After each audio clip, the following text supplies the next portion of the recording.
صبح طیبہ میں گوی بٹتا ہے باڑا نور کا بسم اللہ الرحمن الرحیم صلی اللہ علی النبی الامی وآلہ صلی اللہ تعالی علیہ وسلم صلاۃ و سلاما علیک یا رسول اللہ صلی اللہ تعالی علیہ وسلم۔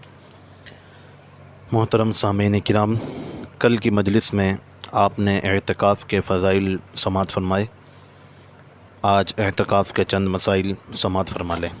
اعتکاف مسجد میں اللہ کے لیے نیت کے ساتھ ٹھہرنا ہے، یہ تعریف اعتکاف کی آپ نے سماعت فرمائی۔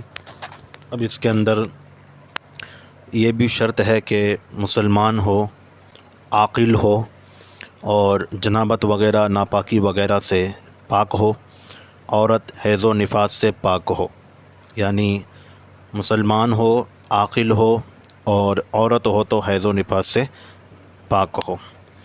اس میں بالغ ہونے کی شرط نہیں، بلکہ نابالغ بھی اعتکاف کر سکتا ہے، اس شرط کے ساتھ کہ وہ تمیز رکھتا ہو، یعنی اتنا چھوٹا نہ ہو کہ مسجد میں بیٹھ جائے تو پھر مقتدیوں کو پریشان کرے گا یا کسی اور اعتبار سے وہ پریشان ہوگا، تو اس کو اعتکاف نہیں کرنا چاہیے۔ لیکن اگر نابالغ ہی ہے اور وہ سمجھدار ہے تو پھر وہ اعتکاف کر سکتا ہے، اس میں کوئی حرج نہیں۔ اسی طرح سے آزاد ہونا بھی شرط نہیں، غلام بھی اعتکاف کر سکتا ہے۔ دوسرا مسئلہ یہ ہے کہ اعتکاف کس مسجد میں کیا جائے، تو دیکھیں اعتکاف کے اندر یوں تو فقہاء کرام نے بیان فرمایا کہ مسجد حرام شریف سب سے افضل ہے اگر اللہ تبارک و تعالی سعادت نصیب فرما دے۔ اس کے بعد مسجد نبوی شریف سب سے افضل ہے اور پھر مسجد اقصیٰ افضل ہے۔ یہ تینوں مساجد بہت یوں بھی افضل ہیں اور ان میں اعتکاف بھی افضل ہے۔ لیکن اگر یہاں موقع نہ ملے تو پھر اس جگہ اعتکاف کرنا زیادہ بہتر ہے جہاں بڑی جماعت ہوتی ہو، مقتدیوں کی تعداد بھی زیادہ ہو۔ لیکن اگر کوئی اپنی محلے کی مسجد میں اعتکاف کرتا ہے تو وہ بھی کر سکتا ہے، اس میں کوئی گناہ نہیں، کیونکہ فقہاء کرام نے بیان فرمایا کہ جہاں آسانی ہو اس کے اعتبار سے وہ اعتکاف کرے اور اس کا اعتکاف صحیح ہے، اس میں کوئی حرج نہیں ہے، یعنی کسی مسجد کی کوئی تخصیص نہیں ہے۔ اسی طریقے سے عورت کو مسجد میں اعتکاف کرنا مکروہ ہے، ویسے عورت کا مسجد میں آنا بھی درست نہیں، تو پھر وہاں اعتکاف تو بدرجہ اولیٰ مکروہ ہے، وہ اپنے گھر ہی میں اعتکاف کرے۔ لیکن گھر میں وہ اس جگہ اعتکاف کرے جو اس نے نماز پڑھنے کے لیے مقرر کر رکھی ہے کہ میں یہی نماز پڑھوں گی، جس کو فقہاء کرام کی اصطلاح میں مسجد بیت کہتے ہیں۔ تو اسی جگہ پر وہ عورت عبادت بھی کرے، تلاوت بھی کرے، ذکر و اذکار بھی کرے اور وہیں پر وہ اعتکاف بھی کرے، اور بلا ضرورت وہ اس جگہ سے ہٹ کر کہیں جائے بھی نہیں۔ اسی طریقے سے اعتکاف کے متعلق یہ بھی سماعت فرما لیں کہ اعتکاف تین طرح کا، تین قسم کا ہوتا ہے۔ ایک اعتکاف واجب، ایک اعتکاف سنت اور ایک اعتکاف نفل۔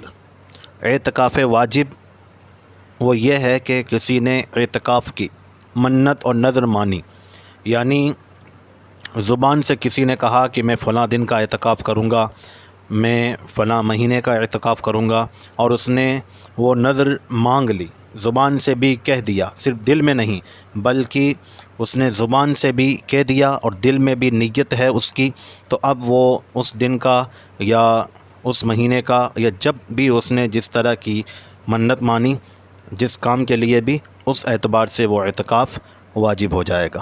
دوسرا ہے اعتکاف سنت موقدہ، اور یہ مشہور ہے کہ رمضان کے آخری عشرے میں، یعنی کہ آخر کے 20 دن میں جو اعتکاف کیا جاتا ہے، 20ویں رمضان کو سورج ڈوبتے وقت بنیت اعتکاف مسجد میں آئیں اور پھر 30ویں کے غروب کے بعد یا 29 کو چاند ہو جانے کے بعد نکلیں۔ یہ اعتکاف سنت موقدہ ہے اور اس کی احادیث کریمہ میں بہت ہی فضیلتیں آئی ہیں، اور بہت سارے ہمارے خوش نصیب خوش بخت حضرات یہ اعتکاف کی سعادتیں حاصل کرتے بھی ہیں۔ ایک تیسرا اعتکاف ہے جس کو اعتکاف نفل کہا جاتا ہے، یعنی نفلی اعتکاف، اور وہ یہ ہے کہ آدمی جب بھی مسجد میں آئے تو وہ اعتکاف کی نیت کر لے کہ نویت سنت الاعتکاف، اتنا کہہ لے تو جب تک وہ مسجد میں رہے گا اسے اس نفل اعتکاف کا ثواب ملتا رہے گا۔ تو یہ اعتکاف کی 3 قسمیں ہیں، اعتکاف کی تعریف ہے اور اعتکاف کے متعلق چند باتیں جو میں نے آپ کے سامنے بیان کر دی۔ اللہ تبارک و تعالی ہم سب کو مسائل شریعہ پر عمل پیرا ہونے کی توفیق رفیق عطا فرمائے۔ استغفر اللہ ربی من کل ذنب و اتوب الیہ۔ السلام علیکم۔